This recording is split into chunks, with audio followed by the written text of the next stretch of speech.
it seems like going to the moon was easy. It seems like these were superheroes who did it. Well, no, they were ordinary folks who worked very, very hard and sacrificed greatly. It wasn't easy at all. I was amazed to find out how difficult this mission really was, you know. I think history has a way maybe of obfuscating some of those details, and you sort of look back 50 years hence and think, well, these were superheroes and they sort of, you know, accomplished it. It was almost easy for them. And to see the sacrifice, to see the cost, to see the doubt and uncertainty, and just the insane commitment to a goal that it took, I think was really inspiring. But it made me, and I think everyone involved in the film, feel a tremendous responsibility. You know, it's like these were real heroes and you want to try to do them justice. Every mission had the goal of kind of pushing beyond where we were at, and that you have to fail in order to succeed, and that was sort of in the ethos of NASA.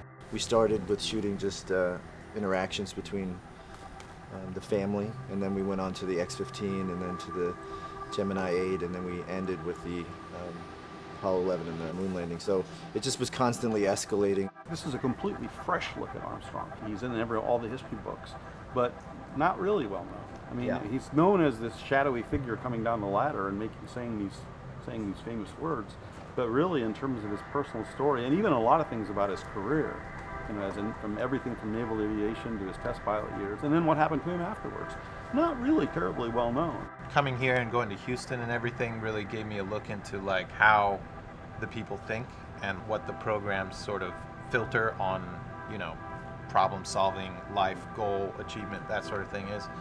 And then also with the film, it's like what it took for the people of this era to actually accomplish the feats. The achievements of 400,000 people who made this happen, that everyone had their own expertise, and that they were, at NASA anyway, were the innovators of so many things that we use today, which I found really inspiring. Even people who lived through and were live and watched TV, they really, they got PR explanations of Armstrong's career, and they got Life magazine coverage, but they didn't really get the authentic story of what was going on inside his personal life.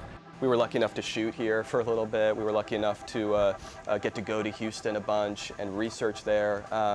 NASA really opened its doors to us in a way that was just tremendously generous of them, and without which I don't think we would have been able to make the movie, because if you can't do it authentically, if you can't try to do it accurately, it felt like it wasn't worth doing it at all.